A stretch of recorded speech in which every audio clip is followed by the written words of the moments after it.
Welcome to our Tuesday night situational update on the high-path avian influenza situation in Ontario for small flock stakeholders.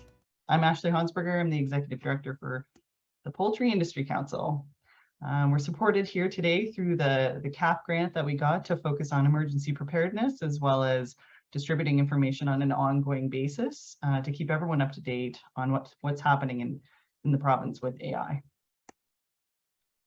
So once again, for those of you who weren't here before, Poultry Industry Council, we work in the commercial poultry space, and we do education, extension, and outreach through webinars, training, and resources. So please feel free to check out our website if you have any needs in that space. As always, all of our recordings will be posted in the next few days on the Biosecurity and Disease website. Any of the links that are mentioned tonight will also be found there. So it's a whole dog pile of things just waiting there to share with you.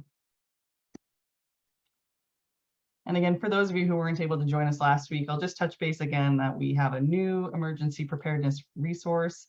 It's live, it's awesome, and it's a guide to help everyone be prepared for unexpected emergencies on farm.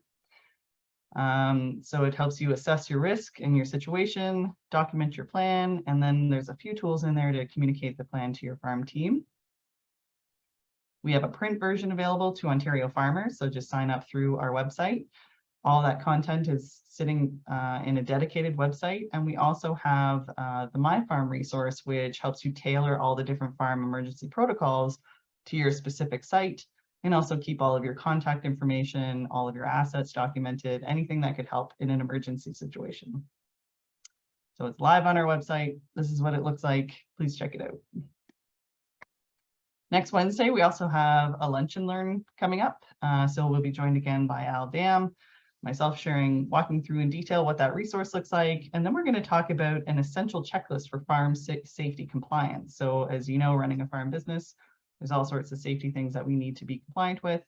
And Jonathan's going to unpack all of that and talk about some of the training that's available to help you get all of that done. So on to tonight, we are joined by all of the usual folks. So we've got a team from Canadian Food Inspection Agency who can help us understand all of the different aspects of their role in responding to the avian influenza outbreaks. We've got Dr. Luci and Al Dam who are going to give us a primer on biosecurity for small flocks, as well as the high-path avian influenza, how to identify it in your flock. We're going to hear from Chris Sharp from the wild bird population end of things, and then we're going to have that open Q&A at the end. So anyone with questions, please feel free to pop them down in the bottom in that Q&A space. So without further ado, I'm going to turn it over to Vaishnavi. Thank you, Ashley. Good evening, everyone. I'm Vaishnavi Kalsy from Canadian Food Inspection Agency. I'm currently acting in the liaison officer role for AI response. So for the people today who are here, just wanted to quickly update on the spring wave that we had, and we did have some good news this week. So just want to quickly run over that, and then we'll go to the fall wave and updates and some tips and tricks for you guys to navigate through our website. So since last week, we have had 6 primary control zones revoked in Ontario. Those are primary control zone 6, 9, 33, 45, 55, and 58, which is awesome. So we only have 2 current primary control zones active, that is from the fall wave. Also, we did have the infected premise 20 released as an infected premise today. That's all the good news that we had from the spring wave. Moving on to the fall. Last week, I did mention that we received a new sick bird call from East Ontario. It was tested H5 positive, and it was named infected premise 31. And since it was determined poultry and commercial from CFIA, we do have a primary control zone around it, and it's primary control zone 109. So I would just want to remind everyone on the call here to be vigilant about the surroundings. We still have things going on in Ontario as well. It's not as bad as West, but we still have to keep our eyes open and ears open to just see like what's happening around us. Also, I would like to go through our website to just go over how to navigate through it. All the information regarding AI is present over there. So I'm just going to quickly share my screen here, and then we can get that going. Once you go to inspection.canada.ca, you will see that we do have AI related dedicated page. So you need to click on it, and you'll have all the resources basically needed to learn through the process on how to help prevent small flock, the AI influenza in your small flocks, and also what primary control zone means, what IP means, infected premise means, and also the restrictions and permits. And a lot of things has to do with like permits and the movement around the infected premise or primary control zone, if there is any. And today I do want to take this time to navigate through the permits and conditions that needs to be met for movement of, like, say, poultry, birds, byproducts, and other products from the poultry. So once you go on this page, you can click on the permits and conditions needed for movement control. It will take you to the drop-down menu. There's a list of things that you can select from.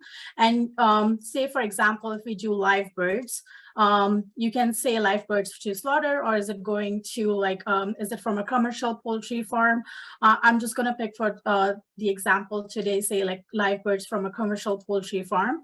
What is the destination it is going to? Say to another farm.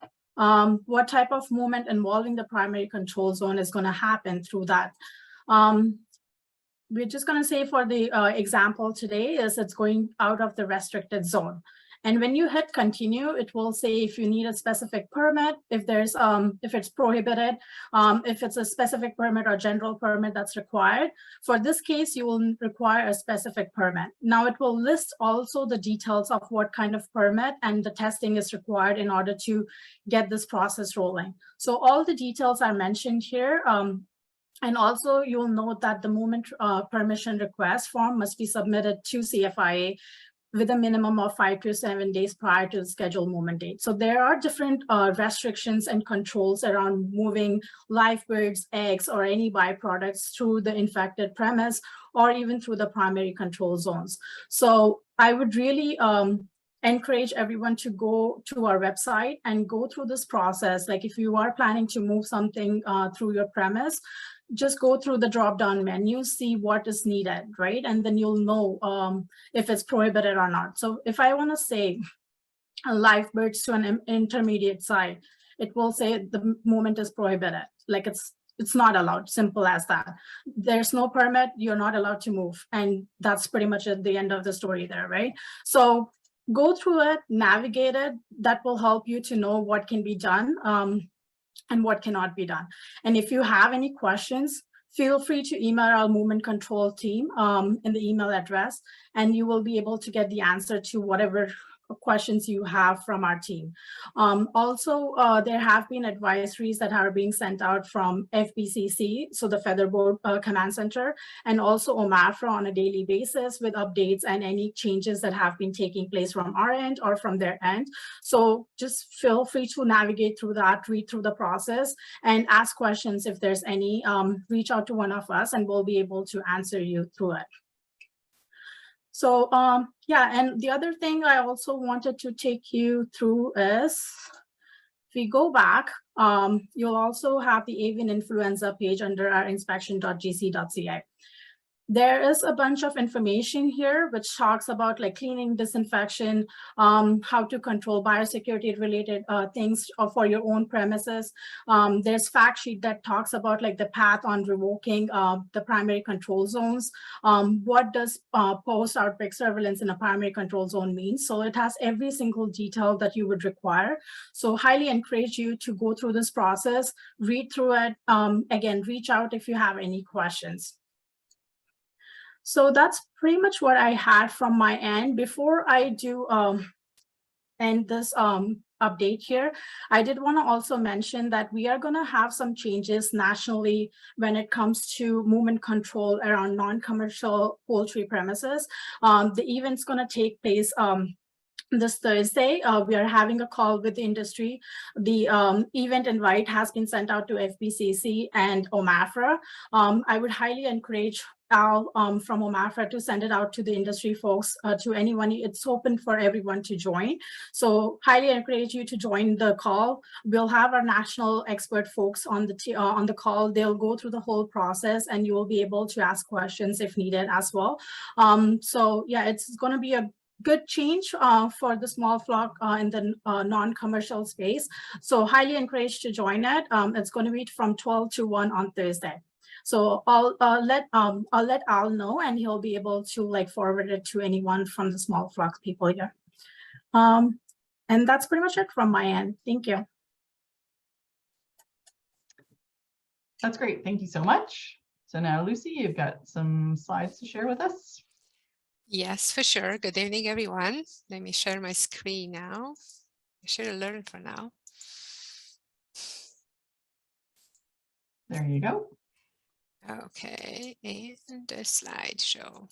So tonight I'm gonna help you out to how to recognize the avian influenza in the small flocks. And the avian influenza can affect the respiratory, gastrointestinal, and reproductive or nervous system, or a combination of the many kinds of birds. The earliest sign of infection in chickens are loss of appetite and a decrease in egg production. The symptoms of avian influenza can range widely from mild illness to highly infectious disease up to 100% mortality. The explanation for a high end-up mortality is because domestic poultry, they have no natural immunity to highly pathogenic avian influenza, and they do experience this mortality when they are infected. Also, high concentration of domestic birds facilitates transmission through poultry barns. And how the avian influenza is transmitted and spread, especially wild birds, waterfowl are natural reservoirs of influenza viruses, and they are not normally affected by the disease, but they can spread and transmit to domestic birds. Now, we'll have the wildlife specialists here that they may contradict with me and may say, yes, we do not see signs, but also we saw a lot of mortality in the wild birds. So this is changing, and this is because the virus is very, very aggressive at this time. And the disease can spread to birds through contact with infected poultry and poultry products. And the infected birds can shed the avian influenza viruses through their saliva, nasal secretions, and feces.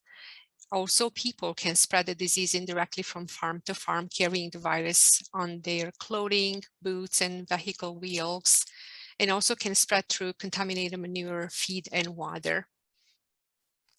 I do have this fact sheet that I'm trying to explain you why it is zoonotic and then why it's not a food safety. Food safety, it's not a risk because if it is the products are cooked properly, the virus can be destroyed.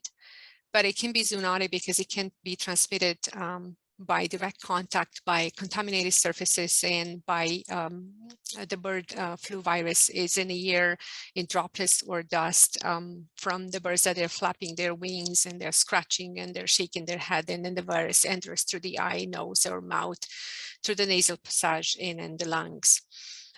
Direct contact, it is not really needed to touch the bird, but you're touching the surfaces where the bird is being sneezing or shedding the virus, and then it gets into your eyes and nose and mouth.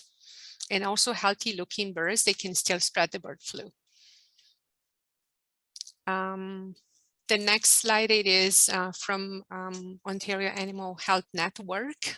Also, it's showing up what means avian influenza, how this avian influenza spreads, how to recognize it, and then when you see those signs, when to call your veterinarian or the CFIA, and also how to prevent the avian influenza. I'll go more in details with this. So what are the clinical signs? Some of the following signs may be in the whole flock, or maybe just only one type of signs. The incubation period ranges from 2 to 14 days. And signs of the avian influenza, they're very similar to other diseases, including the Newcastle. And it could be suspected based on the clinical signs, and this can be sudden and high mortality rate, quietness and extreme depression, egg drop production, especially in ducks, diarrhea, lack of appetite, energy, coughing, gasping of air, or sneezing, nervous signs, tremors, or lack of coordination, hemorrhages on the hocks, swelling on the skin under the eyes, and wattles become swollen and congested. Of course, laboratory testing is needed to confirm the presence of the avian influenza virus, and then that's why you need to call in your local veterinarian, and then they will get the samples to submit to the laboratory. There's some pictures. So this is lethargy and in a bird that is sick, and depression. Also, there is diarrhea and then high mortality.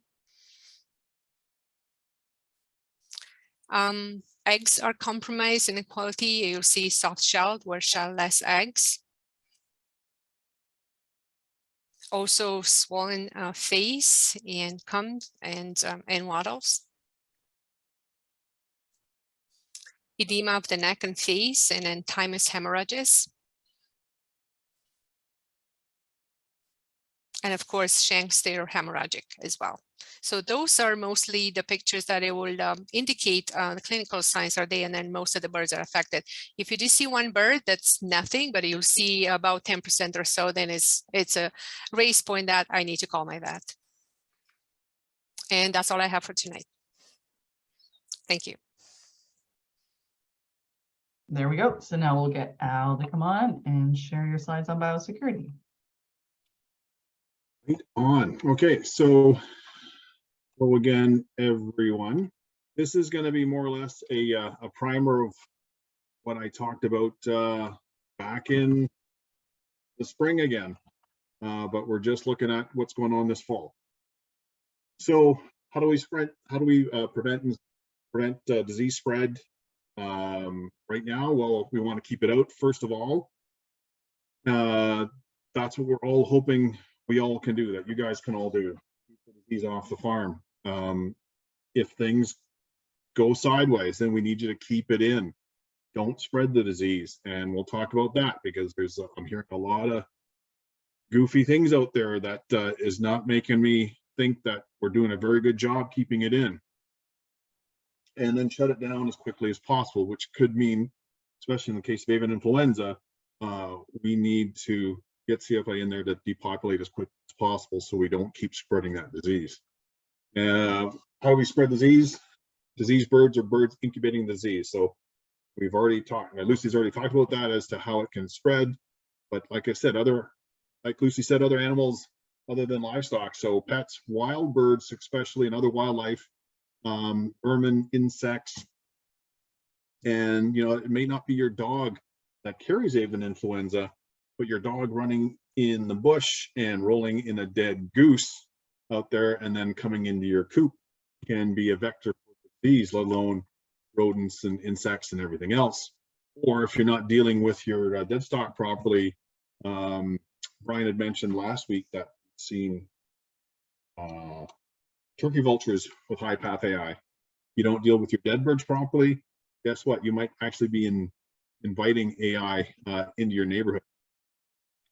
And of course, clothing, shoes, hair, any other person that's coming on your property, including yourself, anyone who moves from farm to farm. So inadvertently, if you've got the feed guy coming to your place and you got AI and you don't have real good biosecurity and whatnot, like even the feed person could be spreading it, the guy who reads your meters.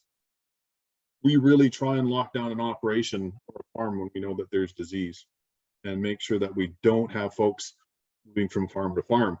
We're even looking at things like the certified crop advisors that do crop scouting this fall, as making them aware of the fact that there's disease and that if they're on a poultry farm, they shouldn't be running from one poultry operation to the next.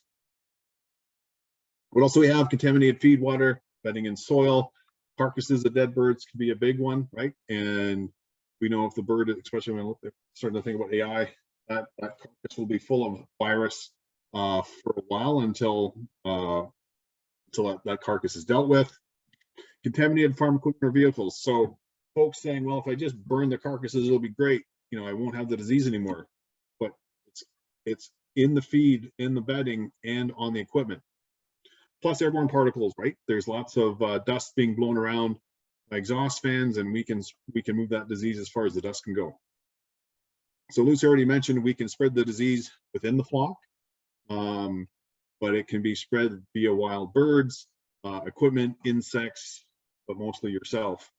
But even something basic as the shovel that you use to clean up the coop, if you're going from place to place with it, that shovel can be a vector for disease. So what's going on right now? You know, if you've got some disease issues on your farm, you're going to want to make sure you get an accurate diagnosis, so contact your vet. But if you think something's going on, you need to lock yourself down. None of this crap about running birds to an auction, getting rid of your birds. That's how we get into a super spreader event. We may be dealing with a number of them already. Races can be another issue. You know, folks have said to me, well, I can, you know, this minister's order is about co-mingling, but I can still sell my birds, right? No, that is another way we can spread disease by you selling your breeding stock. Taking birds to auction sales barns right now is against the minister's order anyways, but God knows what else we're going to be seeing at those operations, especially as we haven't even gotten into the heavy migration period yet, and we'll talk about that a little later. Don't allow producers, don't visit other producers that allow visitors or other flocks. Restrict unnecessary outside visitors. Like, you need to really lock down your facility. I've spoken to a number of small flock folks that have said, I've had genetics in here since I was a kid, you know, and I'm in my mid-50s. I want to keep this safe. Well, then quit doing stupid things, because this is how we're going to end up in a situation where we're going to have to make some tough decisions as to what has to happen with infected premises and control zones, and what that's going to impact, and how that's going to impact.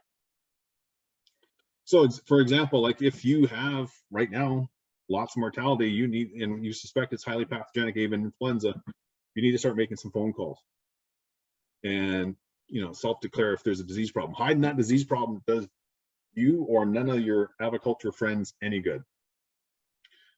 So, of course, the biggest disease risk is entering the farm. So we realize mixing racing and shows is part of, you know, the business and the hobby. But right now, that's just not a good idea.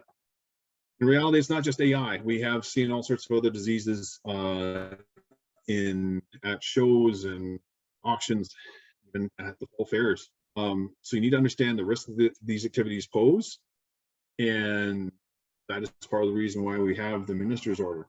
And finally, like, what's the impact to you and your neighbors? Right? Like, something we need to start thinking about is if we actually have a situation where we've got avian influenza, and we'll get Vash to talk about this. You send birds to an auction that are sick. Now CFIA is going to do trace back with all those people that may have had interaction with your birds. So we want to, you know, we've talked, when things aren't as crazy as they are now, we have to talk about things like you have a quarantine and isolation facility when you bring birds back, when you get new breeding stock. And is it a true quarantine, right? So you can have birds, and, you know, with us, with high path AI, we've run into some situations where there is birds that may be asymptomatic, like waterfowl, that you bring into a mixed flock where you've got ducks and geese and swans and peacocks and chickens and turkeys. And then you wonder why all your chickens and turkeys suddenly and your peafowl all die within a week, but the ducks seem fine. They can be asymptomatic carriers. So the challenge of having all these mixed breeds is it's great as a hobby, but it's going to cause some challenges when it comes to disease control.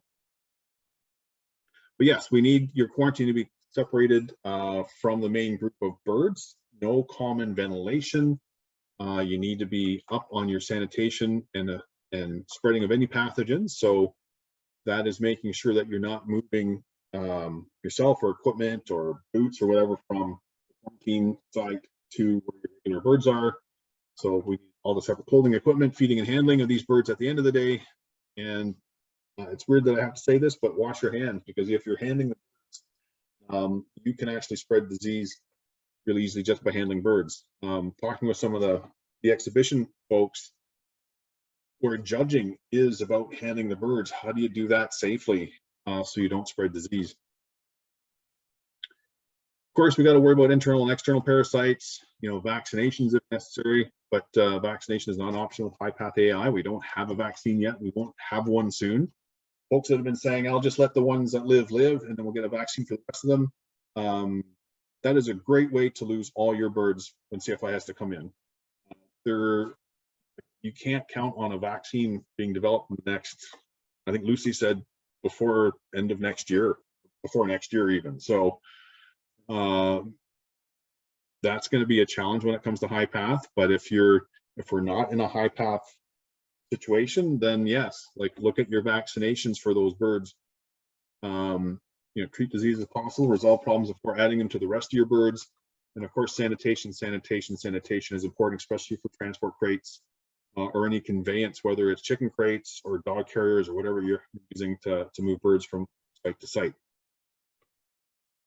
So some of the take-home messages: flock history is important. Right now, do not go to buy-sell trades or auctions or anything else with your birds, or even without your birds, right? Because you can go to some of these places and then bring stuff back with you. If you have new birds coming into your flock, have a proper quarantine, have a plan for feeding and handling birds in quarantine, and make sure you don't have any diseases before you bring them in. And of course, clean and disinfect. You know, this is I'm just repeating myself over and over again at this point, but this is what you guys need to really to think about right now. When it comes to planning, so we say this in the commercial side: any service folks or any person who comes on the farm, we ask the farmer about their own biosecurity protocols, and you comply with them. If my protocol is more stringent than theirs, I use mine. And I've had folks say to me, "Oh, I don't need to bother with your boots." And I say, actually, yes, I do. If you have your own poultry or pet birds, you may have, you may be a potential risk to anyone else you visit, whether that's a commercial operation or not. You could bring disease from your birds there, or you could bring disease from your flock back to yours.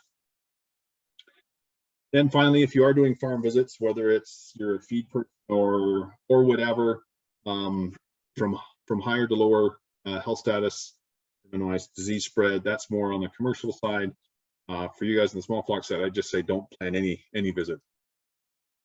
When it comes to getting into the operation, the best thing, you can just not let anyone in, but if you are, make sure you have proper change of boots, clothing, hand sanitation, and anything that goes in or out of your coop needs to be sanitized, whether it's pens, your shovels, whatever, flashlights.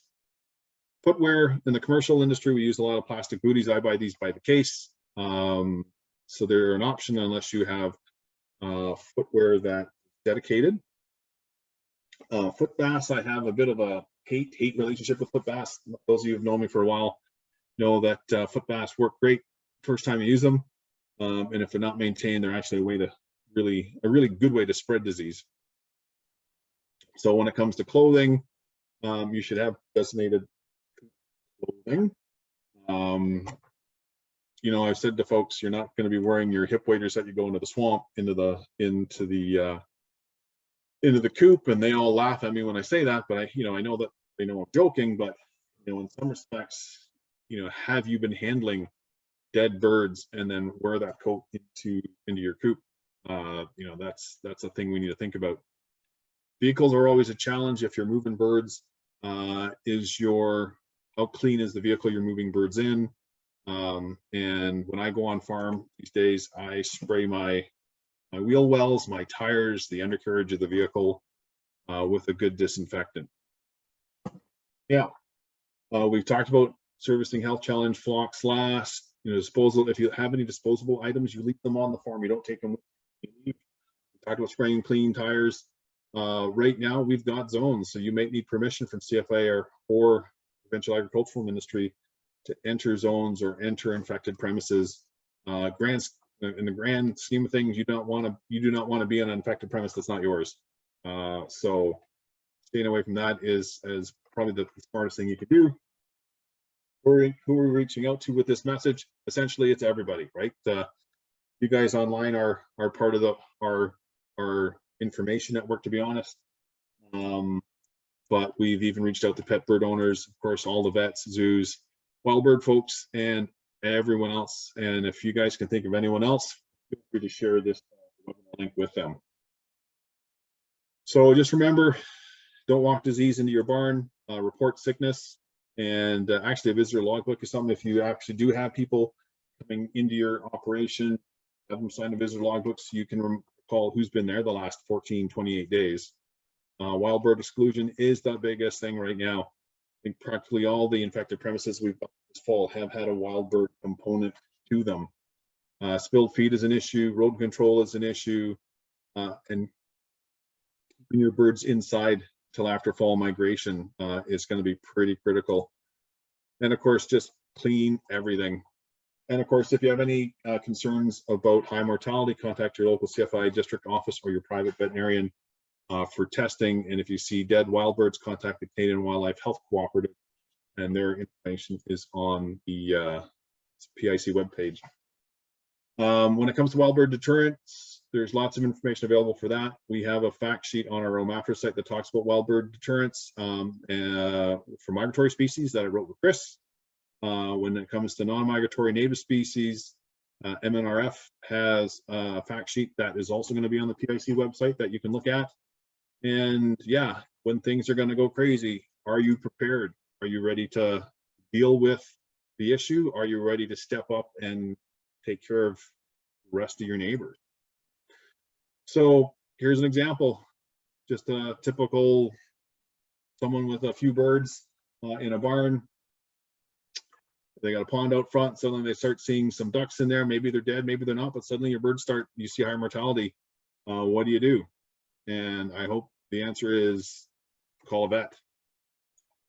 Once again, if you have mortality concerns, contact your local CFI district office, your private vet, review your biosecurity measures. I am somewhat bemused and frightened that since we started talking about biosecurity with the small flock community since the spring, I've seen sellers advertise that their facility is a biosecure operation, that you shouldn't have any worry about buying birds from them. I would like to know who's audited that, or it's just a sales tactic using. Check the OMAFRA and CFI websites for updates, and the Poultry Industry Council website, the Ontario Animal Health Network website, which is all on the, all these links are actually on the PIC Biosecurity and Disease site. Report dead wild birds to Wildlife Health Cooperative, and clean. And I think we have beat this one to death, and I hope this is the last time I have to talk to you guys about this. But anyways, any questions? It sounds like there's a fair number of questions that are coming up here, Ashley. I think I'm pretty much done on my side. I'll stop. Oh, actually, before I do that though, let me just pull up some of the resources I was talking about. So this is the CFI webpage that shows the 2 IPs that we have active right now. These are from the fall. This is our Avian Influenza homepage, once again, with everything on here. You can go to ontario.ca/Avian Influenza. This is the migratory bird fact sheet. This is the one on preventing conflicts with wildlife from MNRF, and this is the one with managing wild birds. And finally, because I'm getting stressed about this, and I'm sure you guys are too, we have a lot of resources for mental health and wellness that are there, including the Farmer Wellness Initiative that you guys have access to also. Okay, Ashley, I'm done now. I'm really done. That's okay. You saved the good stuff for the end. Right on. Okay, so we're going to hear from Chris Sharp, and then we're going to hit the questions. So thanks. I see some really great questions coming in, so we're excited to get to those. Thanks, Ashley. So I don't have a presentation for tonight, but I will speak to what we're seeing in the wild, on the wild bird front. So we were fortunate in Ontario to have a fairly quiet summer regarding wild bird infections. Our sick and dead bird surveillance was quite quiet, with the exception being some colonial water birds sporadically distributed throughout Ontario. Unfortunately, that period of quiet has changed we're having, we've had a significant increase in the number of sick and dead bird detections throughout all of Ontario since the beginning of September, to the point where we're almost where we were last spring as far as some of these mortality events. Our surveillance, some of the banding information that we collect, or the swabs that we collect while banding, are showing some fairly high prevalence of high path AI circulating in wild birds. So I say that so that people are aware that it's pretty serious what we're seeing, and high path AI is circulating broadly in the wild birds throughout southern Ontario. With this cooler weather, more birds are going to be coming out of the Arctic and the boreal forests and congregating in southern Ontario. Unlike many other places in Canada that just have peak migration and then the birds are largely moved through, Ontario has overwintering waterfowl throughout the winter. So it's unfortunate to have to say this, but the period of vigilance for small flock and other poultry owners starts now, and unfortunately will have to continue through to next spring.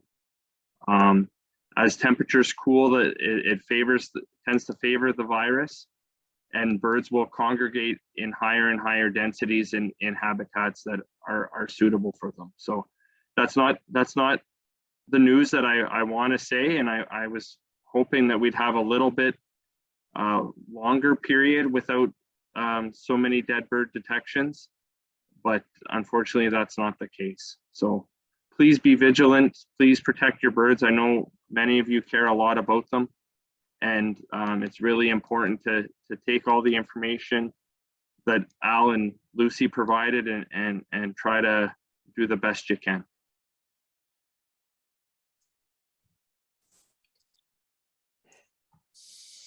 Thanks, Chris. Just a question. Can you just clarify like what your role is as far as monitoring wild birds and what sorts of day-to-day activities you get up to? Yeah, so I'm a biologist with the Canadian Wildlife Service, which is part of Environment and Climate Change Canada. We're responsible for migratory birds in Canada because they cross, the federal government is responsible because they cross borders. We work with our partners at the Canadian Wildlife Health Cooperative and the MNR on sick and dead bird surveillance, as well as monitoring initiatives where we're actually actively targeting and sampling wild birds for AI. We had a relative period of calm through the summer, like I mentioned, including we banded 3,500 Canada geese from Windsor to Cornwall in June, swabbing more than 300 of those birds, and didn't detect avian influenza in a single individual. So that was very positive. Yeah. Very negative positive. Yeah, negative positive sort of thing. But it was good. That was good news. What we've seen in our banding of dabbling ducks this fall, or in August and September, is prevalence has crept up, and that's not surprising. That we know, as Lucy mentioned, that waterfowl, or especially dabbling ducks, are thought to be play a key role in the movement of avian influenzas on the landscape. But it's pretty high prevalence, and these birds are widely distributed and can congregate, can interact with poultry, especially in a backyard or small flock setting, and that can be concerning. And as Al mentioned, a number of the infected farms so far this fall have direct links to interactions with wild birds. So that's a fairly straightforward way to help protect your flock, and I think it's somewhat low-hanging fruit for people to take those precautions. That's great. Thank you. Okay, so we're gonna get to these questions now. Kevin has provided us with very technical questions. So with the AI virus insert in the current vector vaccines being H5, would it be possible to DIVA test to differentiate infected versus vaccinated birds using neuraminidase? Thank you. I do love these questions. They're very complicated. Thank you, Kevin. So maybe you should clarify what means DIVA, okay? So poultry, avian influenza vaccines used in the field are based on 5 technologies. One, it's a wild type where reverse genetics, the whole virus is grown in an embryonated egg and then chemically inactivated or adjuvated. The second one, it's like a hemagglutinin antigen on virus-like particles produced in an insect cells by a genetically engineered baculovirus. The third one is the same DNA vaccine adjuvanted. And the fourth one, which I think Kevin is talking about, is a recombinant technology utilizing live virus vectors to express the virus antigen, and in some cases inserts into some other type of viruses, which it could be herpes virus, turkey herpes virus, or Newcastle virus, or fox Powell virus. And then the fifth one is a defective replicating alpha virus. Keep in mind, vaccination is not a substitute for other important measures like biosecurity and can give farmers a false sense of security. And then the use of traditional inactivated virus vaccines is prohibited in some countries because these vaccines, they do not allow to differentiate between the vaccinated and infected birds, which is DIVA. Okay, and such DIVA, its incompatibility of the vaccine can interfere with the disease surveillance system of the countries. This new recombinant vaccine contains only one viral protein, and it's compatible with the serological test detecting the antibodies against other viral proteins. So Kevin, yes, the answer is yes. Okay, so it is compatible with the DIVA strategy, and it's one of the important requirements for obtaining the regulatory approval necessary for the licensing of a poultry avian influenza vaccine in some countries. This is, and then something else that I just heard that in this month in October, the stakeholders will gather at the World Organization for Animal Health to discuss how to lower the international barriers to shipping vaccinating poultry. Once I'll hear more, maybe I can share with you next time. So it was a complicated one. That was, but you nailed it, I think. I don't know anything about that. Okay, so we have a question kind of related to household birds that are kept. So if there's a zone or if there's a major outbreak in a certain area, is there jurisdiction over household bird pets? Is there laws protecting people's pets, or where is the line, and at what point might there be concern for folks who are close to infected premises or anything like that? So yeah, so this is a CFI question, but I'll give Vaishnavi a bit of background on this. So this revolves around pet birds, and there's other components to this also when it comes to pets, which also could include public health and disease, which may actually override, like their concerns may be more stringent than what CFI has in this case.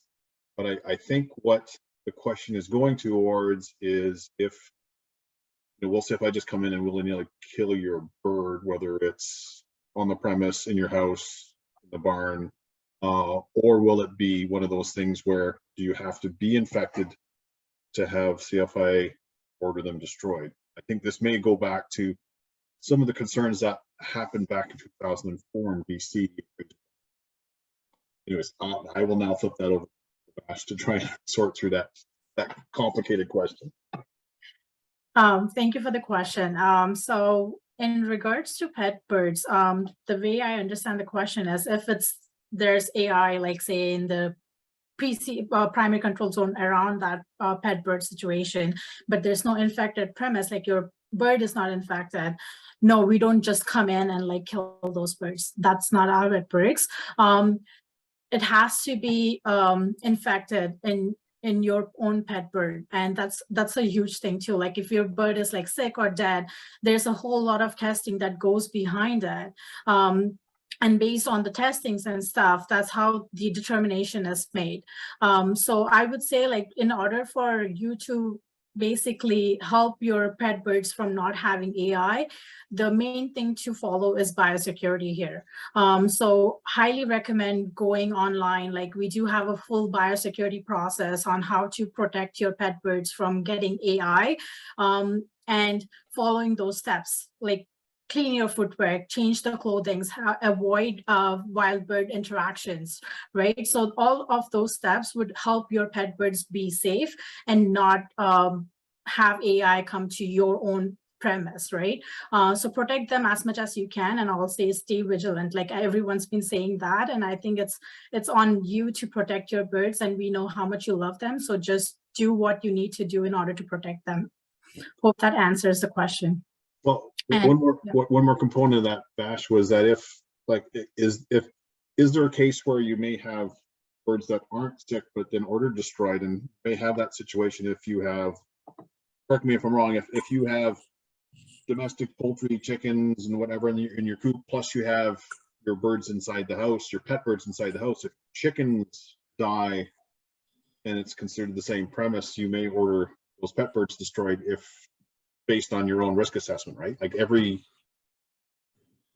infected premise will be unique and you'll have to evaluate that, correct?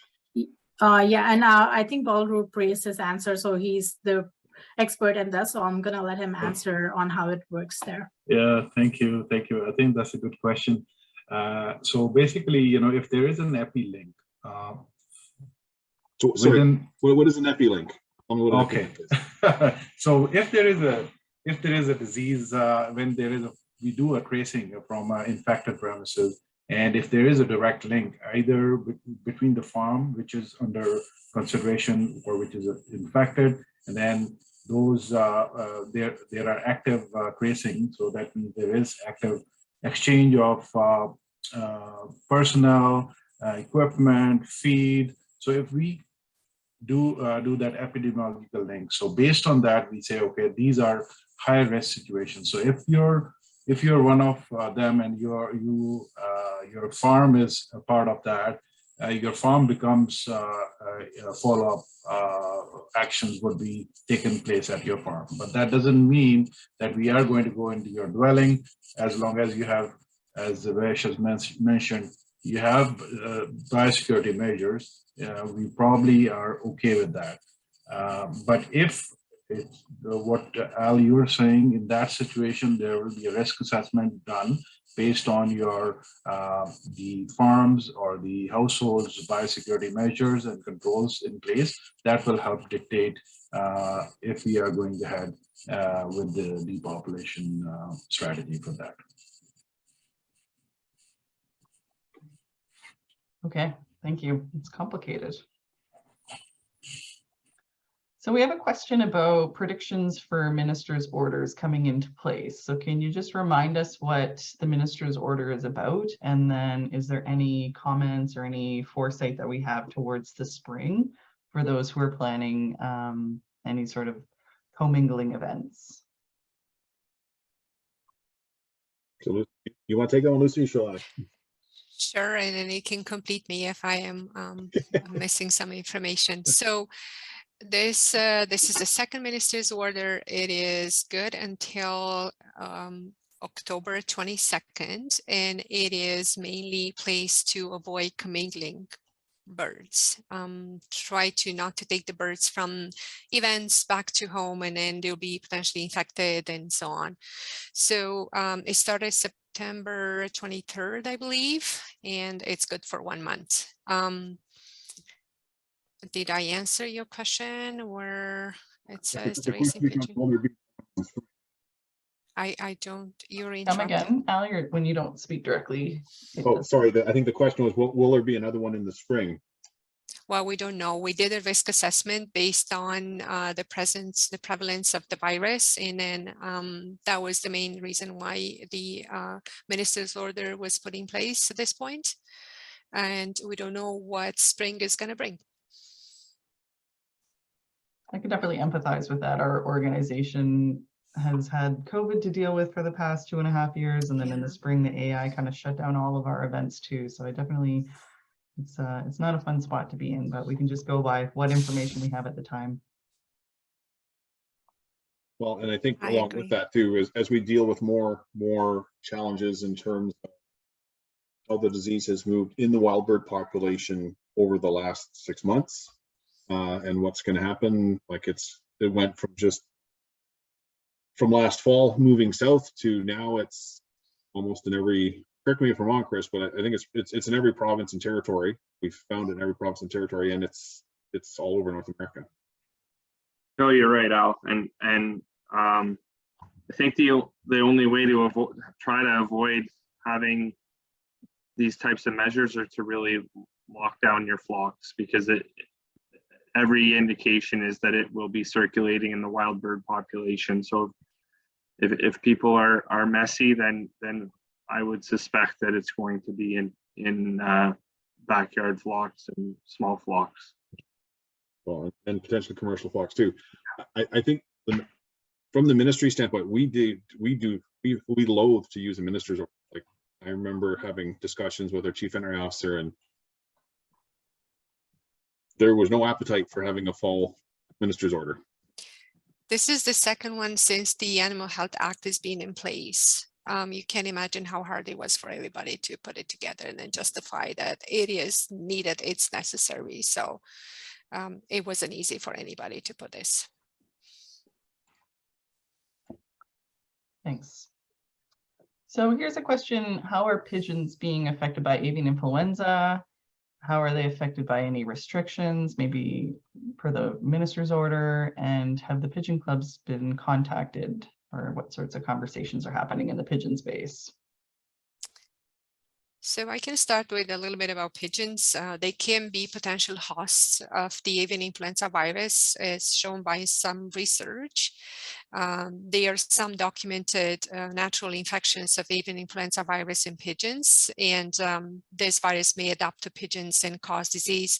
The biggest problem that we do have it is when you do have a high PAT H5 or H7 sublineage viruses, the clinical signs are showing up and then they are carriers and they can transmit that virus. And mostly they do present as more like neurological and greenish diarrhea. In terms of, we know that the avian influenza has been restricted in the main to the mass production of the poultry. The pigeons are being identified as one of the species that potentially carry and pass this disease into birds, and the main focus for attention is being on the racing pigeon industry because this involves transportation of pigeons, okay?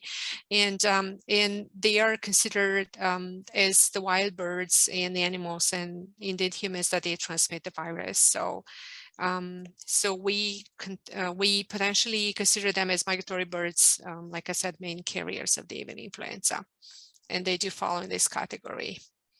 Okay. So as far as outreach, we're trying to reach the combines. We're working through whomever we can. You know, if there's any questions from them, they can always reach out to to the ministry, whether it's Luci or myself or our contact center about that. Awesome. Can you just do an overview, maybe this is for Vash, about how many active cases or how many infected premises we might have in Ontario right now? Yep. So currently there are 11 infected premises active. Now out of that, 6 of them are from fall. And you can actually look that up in our website too. So if you go under the status of ongoing AI in Ontario, you can pick Ontario as one of your provinces, and then you will see how many infected premises are there. So total, we did have 33, 20 of them have been released. So there's 11 of them, sorry, and 6 of them are from fall right now. Okay, and I think Al showed that visual map with the gray blobs and then the 2 red blobs. So the 2 red blobs are the active sites. Yeah, and if you want, I can show the page on how to like navigate through it. So I can show the screen. And one thing is that there's 2 infected premises with control zones around them. There's more infected premises in those 2. Yeah. So this is basically the main page of AI under inspection.gc.ca. If you go to status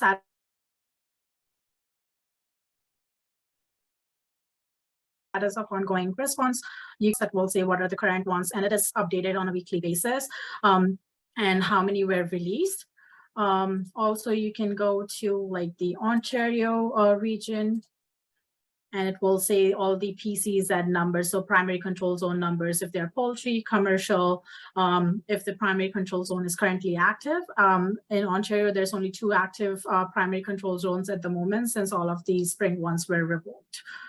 So yeah, you can go through that. If you also, I think that's what Al was talking about. If you click on the PCs, that it will give you the map to navigate. Oh, it's acting weird. That's great. Thanks for the reminder here. There was a second part to that question around what sort of monitoring happens around any sort of commingling events that are happening, regardless of what they are. Is there any kind of monitoring, or how does that work? Well, Luci touched base on that one last week.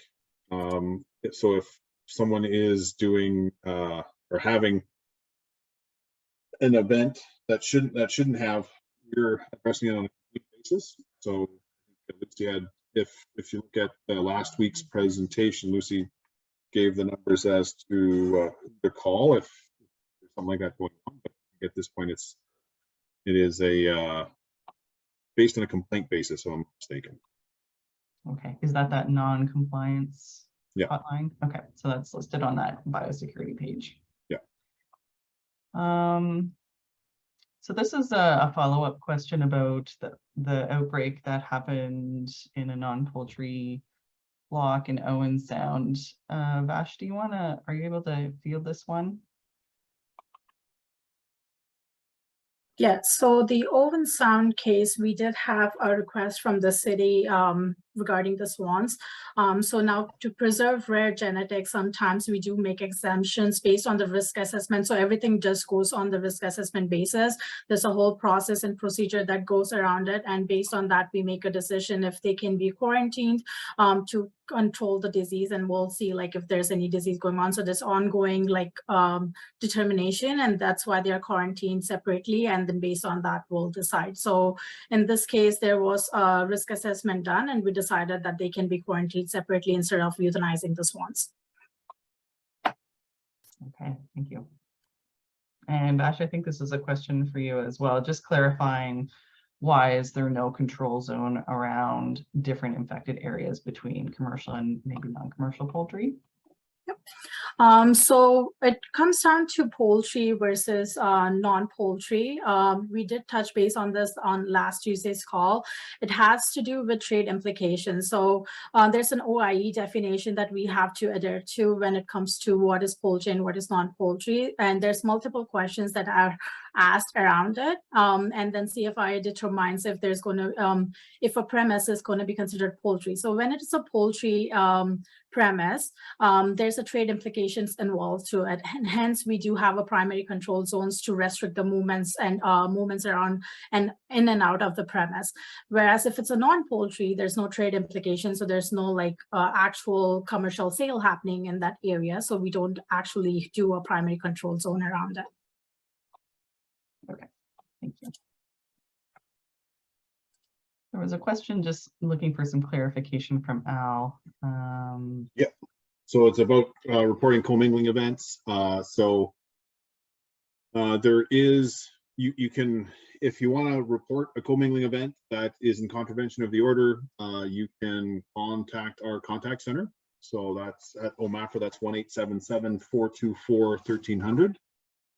That's our Agricultural Information Contact Center. There is also another reporting line with the Solicitor General, I do believe. So anyways, I think that information is on. Yeah, you have that, Luci, I right? can share that page if they want to see that. John, hopefully that's the clarification you're looking for here.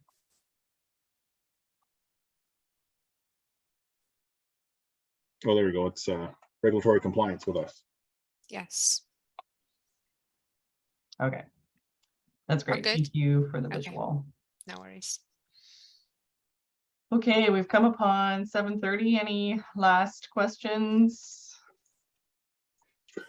Oh, one comment, and I don't know if we actually really addressed this, but one of the issues that have come up in the last week is what happens if you've got sick birds and you've sent them to a co-mingling event, whatever it is, fall fair, an auction, a buy-sell trade. What happens from that? And I'm thinking I'm going to throw that one over to Vash. You're in the hot seat.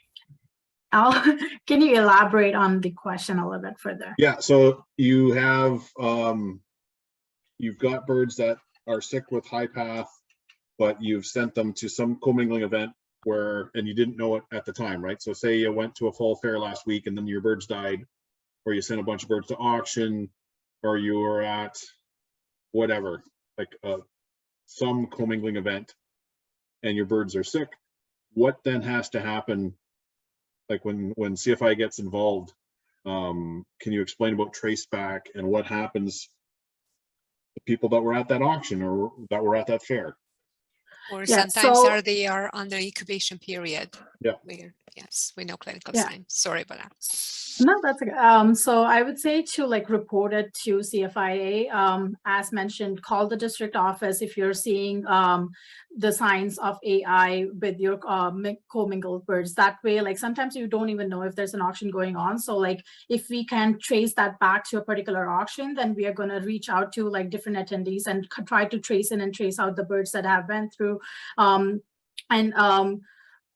They'll do the tracking activities basically to go through like what happened, which birds like from that auction are sick, and then eventually they'll do like the tracings of it, and there'll be further testing if needed too. So I'm gonna pass it on to Dr. Balroop as well if there's anything specific from the vet side of things that we look for, and there would be risk assessment done, but he'll be probably able to add more to this. Yeah, sure. I think Vash, you've covered. So basically, getting in touch with the veterinarian just to identify, okay, this was an issue, and we will basically do our risk analysis and our tracking. We'll trace all the farms and the hot contacts wherever there was co-mingling, and then we will make a priority list of various people who were there, and we'll probably give them a call to know about their flock history, the sick bird calls, encourage them to really call. And if things are okay, that's fine. If there are risk indicators there, which will, we will follow with the next steps of sampling, and then the next steps will follow if the sample does come back positive. So it's the same process we follow for any disease investigation moving forward with any of those epidemiological links. So essentially that could be almost treated as a super spreader event, and then CFI would have to. Yes, that's why we're always worried about auction scenarios. And luckily the ministerial order was at a good time so that people don't really move, because the fall fairs are very common. So I think it was timely, but we have a situation we are currently working on. So hopefully it's not going to be that. We have a clarification question for the minister's order about co-mingling events. Is there any exceptions around if it's only one type of bird, such as a pigeon, being co-mingled, or how does that work? So the minister's order prohibits the movement of birds to those events. So transportation, it's a no first, and then it covers bird shows, bird sales and swaps, portions of fairs where birds are exhibited, sport and educational displays where birds are brought from multiple locations, and also vaccination gatherings for birds from multiple locations. So pigeons are birds. Are birds. Yeah. Okay.